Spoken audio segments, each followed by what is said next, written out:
Welcome, everyone. Thanks for joining for our early meeting to talk about the school bond that will be on our ballot this November. And thanks to Kim and Becky for joining us to talk about this format today. We're going to hear from both of you about what this measure is. We're going to have time for questions and then time for club discussion. And then we'll send out voting links to members in good standing later for them to take an endorsed position or not.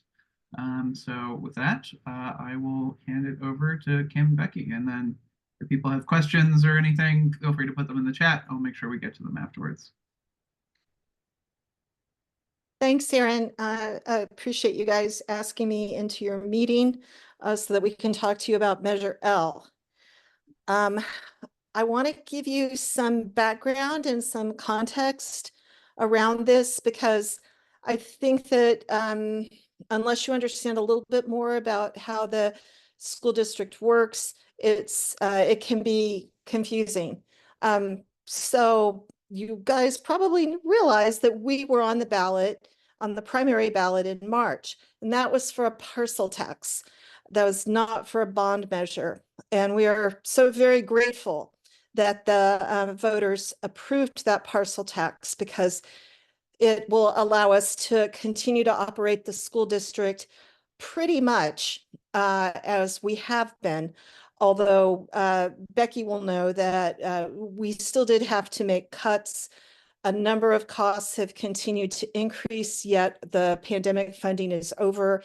And also the state cost of living increase that the governor approved last year is lower, only 1%. It's lower than what we must pay to keep everyone on the salary schedule, because at a school district, we use the step and column schedule for salary increases. And those were already in the hole before we even start the year on that, because the cost of living increase was 1%. And what we pay for step and column increases is several percent. So this brings me to make the point that our operating budget and the parcel tax contributes to operating budget. It's at its limit. We have no capacity within the operating budget to pay for the kind of school modernizations and upgrades that we need to keep the buildings in good shape. If you're really into school budgets, you might know that there's a few percent in the budget always for maintenance. And that does things like allows us to, buy bulbs and replace things that have small things that have broken down, but it's not the kind of money that you would need to make a new accessible pathway from Brighton Street to Cougar Field, for example, or to replace an HVAC system. When I first heard about the possibility of this bond, it was in the context of the fact that we are shortly going to pay off a few very old bonds.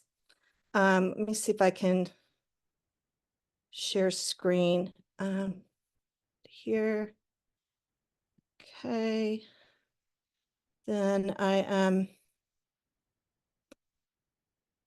And this, I think, is the most important slide. I could give you guys more background about how in 2016 we passed bond measures B and E, and that's what allowed us to do the 4 major projects where we have new buildings now: the AMS Annex, the high school's courtyard addition, and basically new schools at Ocean View and at Marin. Okay. Now, the payback on those is what you're seeing here in the orange. What these gray bars indicate a possibility And these gray bars, this would be measure L. So what we would do as earlier bonds are paid off, like the 2004, I think that was yeah, that's one of them that's getting paid off. As those drop off, as they're fully paid, then we have this opportunity in here to keep the tax rate at the same or nearly the same, and yet generate money that we could use for the more major projects that were identified in the facilities assessment that was done in 2023 and given to the board in 2024. So in that facilities assessment is where we identified, let's stop share, as where we reassessed all of our facilities and identified needs, like the fact that the HVAC systems are near the end of their useful life, the middle school and the high school. We have some schools that did not benefit from the previous bonds. So Cornell did get an HVAC system, but that was through a state facilities grant. That was not through the school bonds B&E. And there's a lot that has to be done at the Albany Children's Center on Jackson, as well as there's other things in the older buildings at AMS and the high school beyond just the HVAC. There's classroom and restroom renovations, and there's accessibility issues throughout the district that we need to address. So the idea was just about at the end. So Becky, get ready. I'm going to hand it over to you for comments in just a second. The idea was that we could keep the tax rate the same, and yet by passing this bond without an increase in taxes, we could generate about 64 million. That would definitely not, enable us to do every project on the list, but it would enable us to do some significant projects. And we feel like that could allow the district to be more resilient in this era of climate change, and also just bring everything up to par, which will not be possible if we only have our operating budget to work with. So, Becky, what did I miss? So one thing I would add is that also on the ballot in November is a state bond, Proposition 2, and the nuts and bolts of that were hashed out and agreed to by Newsom in the summer. So that is a state facilities bond, which would raise 8.5 billion or authorise rather the sale of 8.5 billion of bonds for K-12 schools. And obviously in California, we don't have a dedicated stream of funding to refurbish and maintain schools. But that's also dependent on local districts raising their own bond money. It's a matching bond. So Proposition 2, the more we raise in Albany, and if we pass Measure L, the more money we will be able to get from the state. And it's a kind of first come, first serve situation with the state funding. So I think passing Measure L, we will be really well placed if Proposition 2 passes to generate even more money from the state. Would that be true to say, Kim? Would you phrase it that way? Oh, you're muted.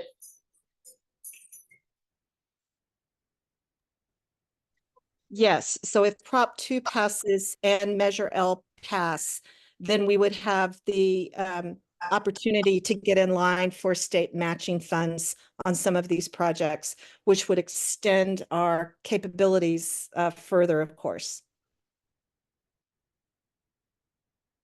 And I see a question in the chat from Catherine. Thank you. I would say I think I might have I might not have been as clear as I could have. So our maintenance department, so paying our custodians and keeping toilet paper in the bathrooms and, all of that, that is part of the operating budget. So we can do basic maintenance within the operating budget. What we can't do are projects like repair a roof or replace an HVAC system or modernize the bathrooms. Got it. Thanks. I mean, I guess my question is, I'm new to budgets for this kind of stuff. I know a bit about HVAC from having installed heat pumps in my house. And I'm definitely pro heat pump and we should electrify everything, hashtag electrify everything, but want to know more about if we do need to budget for these kinds of maintenance upgrades for schools, why aren't the bigger projects incorporated somehow into the main operating budget? Would be something that I'd be curious about. Also, here's the new baby that arrived 2 weeks ago, because people wanted to see the new arrival. Oh.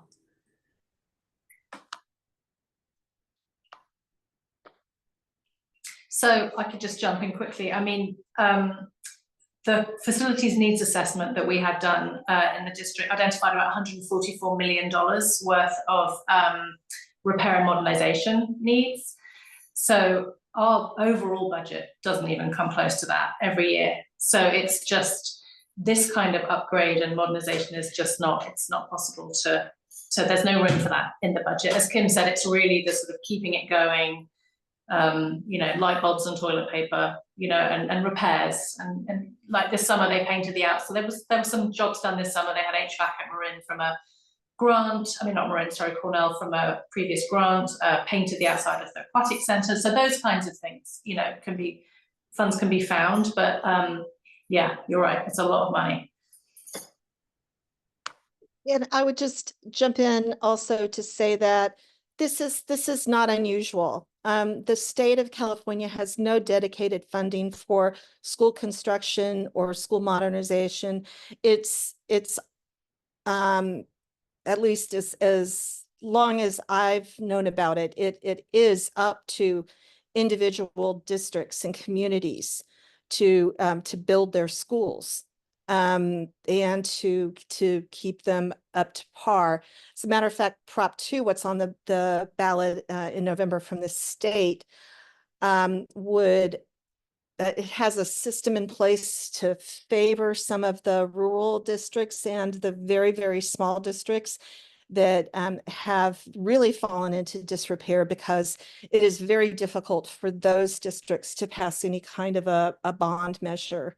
So there's Prop 2 I like, and I think the board likes it too, because they supported it in a resolution at our last board meeting, has some safeguards in place to help the schools that really need it. But also there's this idea of getting in line so that we can, hopefully increase our reach.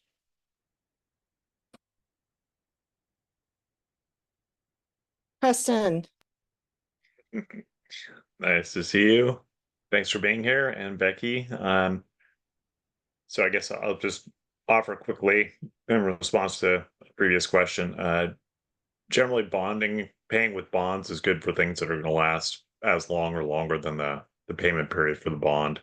So that's just sort of a rule of thumb in government, and generally come under what's called capital projects. Now the question or questions. The HVAC systems that have been installed recently, do they actually have the AC part of it? Are they all electric? And then my other question is there a defined spending plan or expenditure plan for the $64 million? Or is that to be determined in the future? What part of the larger needs assessment gets funded?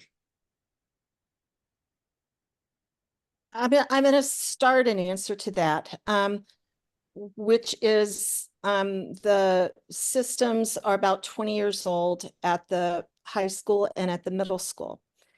And in my experience, because this is where my kids have gone through those schools, is that the systems, they do have air conditioning.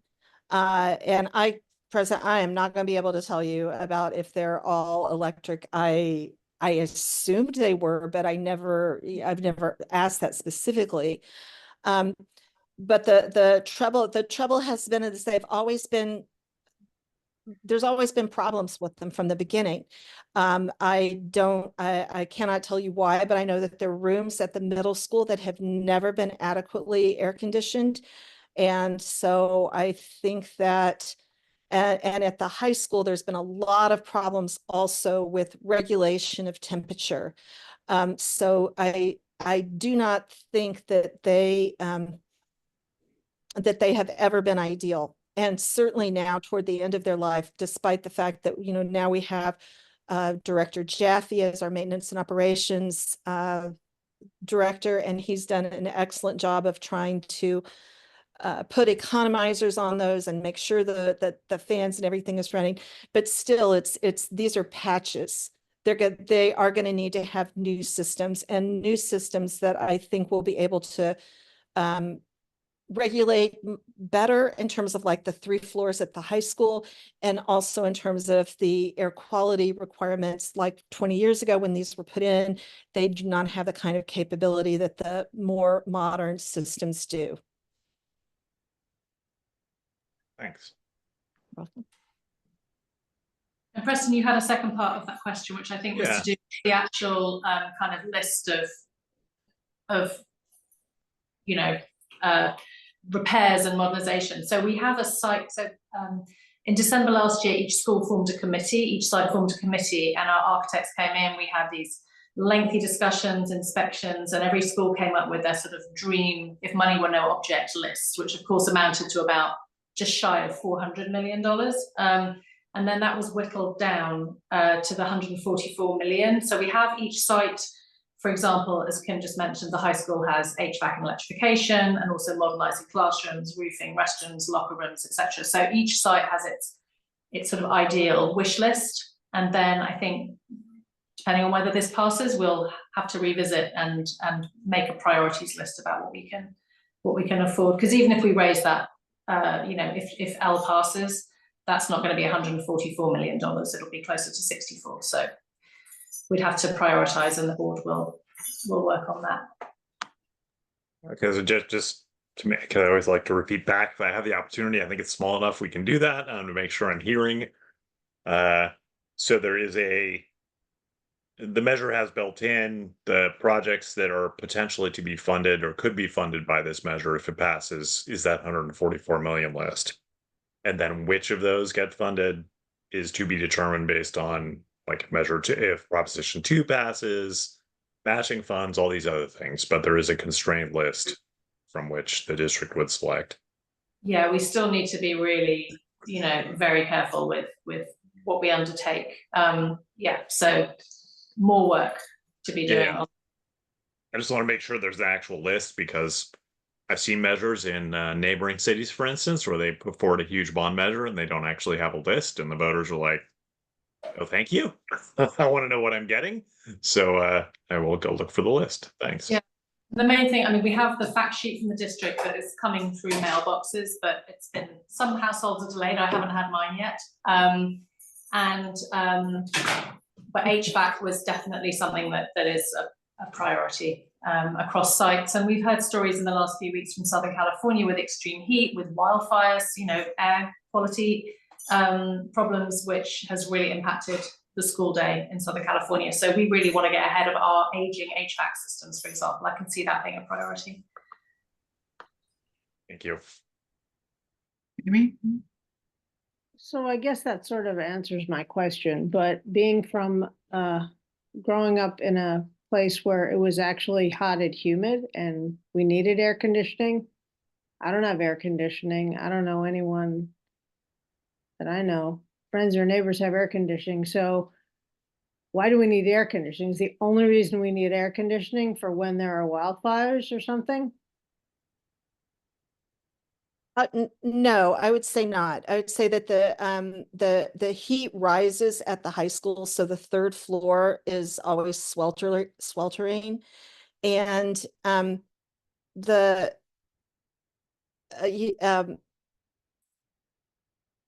I think it's different being in a house and being in a classroom where you have 25 or 30 kids. I think that that it's just a different situation. I think there is more need. we didn't have air conditioning at, for example, at Cornell, and classroom temperatures were getting so high. I mean, Cornell is an old school, although it's very solidly built, and that's why we didn't touch it for the previous bonds. But it was getting to the point where it was really, it was not a teaching environment. It was so hot. So I think that things are changing. I think that a school is different than a home. I don't have air conditioning in my home, and I'm quite comfortable. But I've been in these classrooms in these schools across the district, and yeah, and it's just different. And it's just not a healthy learning environment. I mean, kids don't learn well if they're in classes that are, schools that are poorly maintained. So it's really about, we're looking at learning outcomes and what's best for kids. And as Kim says, it's really a less common situation, obviously, in Albany, but it's just, Cornell, as Kim pointed out, was completely, it was not conducive to learning. Like they couldn't just open windows? I mean, that's not seriously at Cornell. I'm just wondering. I think they tried everything. It was, yeah. I think if you come across any Cornell teachers, you should ask them, but we had a lot of complaints. Cornell has the double loaded corridors, and so they only have windows on one side, and they have a hallway in the middle between, two sets of classrooms. And so opening a window has not solved the problem. And this is not just about HVAC systems, I'll say. Also, I'll move to Nick and then to Peggy, and I'll also try to bring up a more comprehensive list of the projects. Go ahead, Nick. Yeah, sure. I just wanted to jump in and say that HVAC is a really difficult thing to get right. And you're absolutely right that when you have a mass of kids in a building, their body heat's going to heat up the building right there. So it is very different than a single family home or even an apartment or such. And climate change is changing everything now too, where we're going to have more warmer days, and so that affects things. And I don't know of any commercial building, even in this area, that doesn't plan for having some AC or isn't planning for having AC capability in the future. So I think that's just kind of par for the course. Just wanted to kind of defend the AC side of things. Thanks. Peggy? Thank you, Nick. Yeah, Peggy? Thank you. Kim, could you share your screen again with this slide that shows the graph of the payments, I think it was? Sure. And I'm also gonna jump first to also in the spring, we did a community survey. So Becky mentioned the fact that we had professionals in the field working with the principals and a committee at each site about their facility needs. We also went out to the community as a whole in an open survey, and this was the community's ranking of our various projects. And when we say the modernization, that includes the classrooms, roofs, the restrooms have needs. They're very worn out, and in order to make them easier to keep clean and also to protect against vandalisms, modern restrooms are just built a bit differently. They do not have those partitions that you can look over or that you can crawl under. It's they're changing and becoming easier for more people to use, maintaining their privacy, but without without creating these spaces, these bathroom lobbies that can be a problem. And the locker rooms are also way out of date and need improvements. And also number 5 in the list was the like the little theater building at the high school. For a long time, that has been inadequate size-wise. If you've been to a concert there from our bands, both the middle school and the high school bands use that, as well as the middle school and the high school choirs. We're unable to seat everyone who wants to attend those concerts. And then, of course, Cornell issues played in there as well. So then let me go back to I'm going to have to jump around a little bit. Let me see if I can. Here it is. Okay, so here's the tax rate projections that you ask about. Let me see if I can make that bigger. So I just want to make sure that I'm understanding this so I can explain it to other people. The rate that people pay, the roughly 180, remains the same. It's just as the prior taxes start to diminish, this tax sort of, for lack of a better term, backfills. So Exactly. the amount stays the same. Yeah. Okay, I just wanted to, that's what I thought. I just wanted to make sure that if I told somebody that I wouldn't be misleading them. No, that's exactly it. Right. Did I see? Go ahead. There was a hand raised. Preston? Preston? Thank you. Yeah, I've had a question about this for some time, which is the amount of the bond is fixed by the measure. The total assessed property value of Albany is increasing generally through time, absent 2008 pet crater. It's always wondered if the rate per $100,000 of assessed value, which is often cited and is the vertical axis on this graph, goes down through time because the assessed value of the city is going up. And I see it's going down slightly, but it seems to be changing purely based on the underlying bonds reaching maturity rather than any sort of projected change in the assessed property value in Albany. You're, I'm having to speak at like the outside range of my knowledge here. But I know that previously when rates were really, really low, our chief business official renegotiated the debt because the rates were low and the city's valuation was going up, and we were able to pay off things sooner. So I think that what you're getting at is that maybe we would be able to change this chart at a future date, whereas Albany's valuation continues to increase. We might be able to pay off this this proposed bond earlier, and also this prior existing bonds, because the orange bars that you see are bonds B and E. And as we collect the funds to pay those down, then we can, we can, I don't want to say, yeah.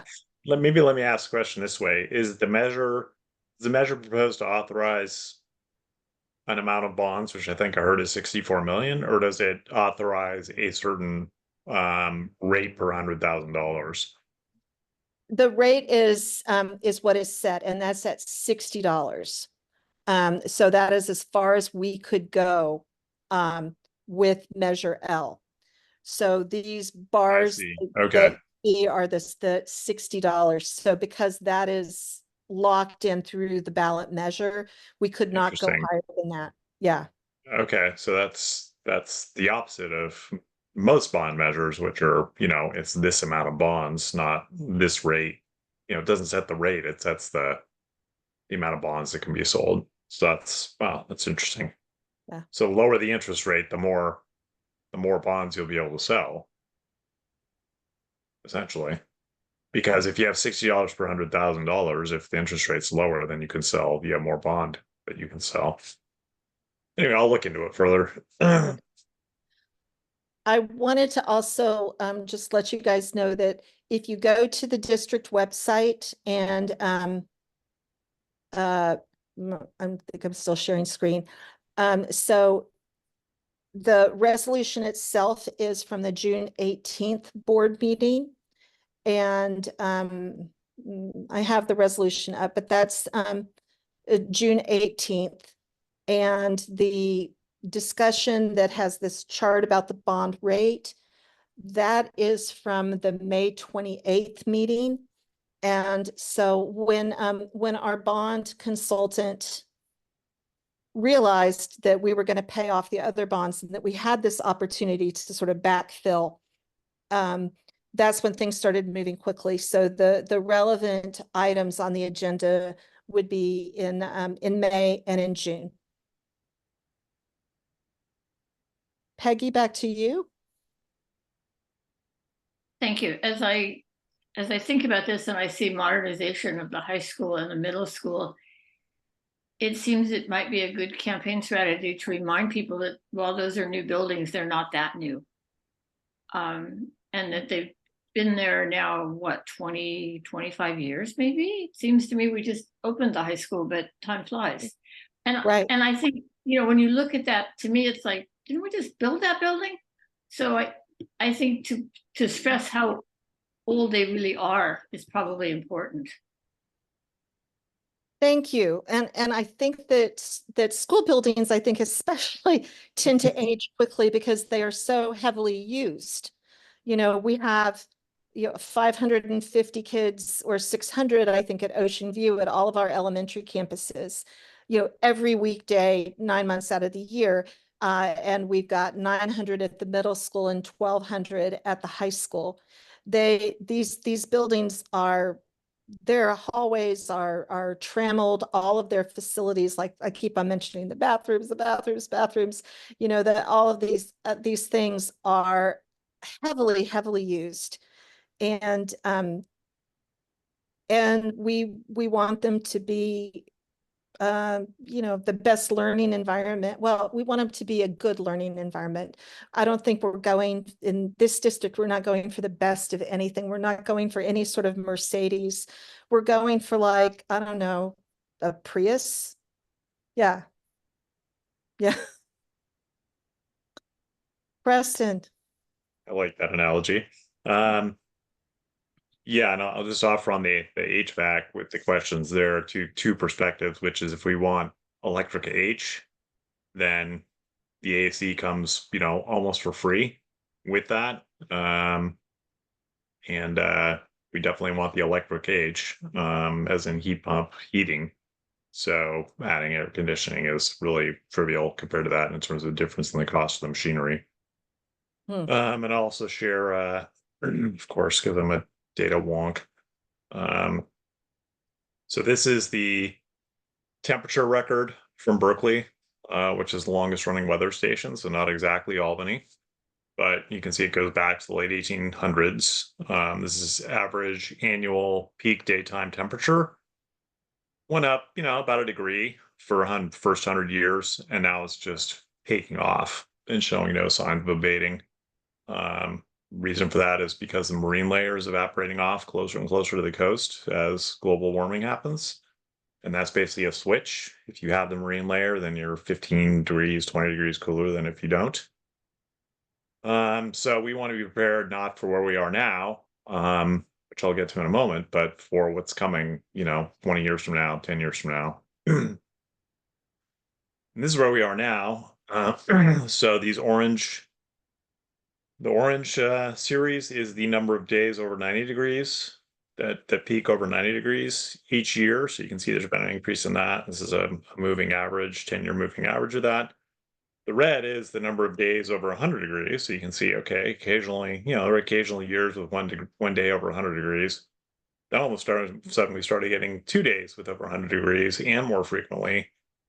And in this, and not shown in this graph, was the first day in the entire temperature record, first time in the entire temperature record where we had 200-degree days back to back. Previously, when there were 2 days, they were separated from each other.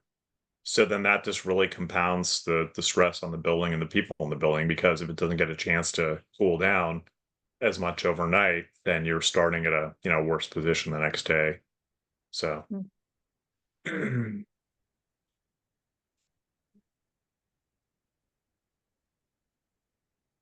Any further questions? Seeing none. Kim and Becky, thank you both so much for being here and answering questions and presenting on this. We really very much appreciate it. I think at this point, you guys can drop off if you want. We'll go into our discussion portion, which is for dues paying members, which I think everyone besides our presenters is here today. But thank you both again. Thank you for the time. Yeah, thanks for having us. And if the group or any individual here does have any further questions, Becky and I are both available. I think most of you have our personal emails. If not, Erin, feel free to get those out. Great, will do. Thank you.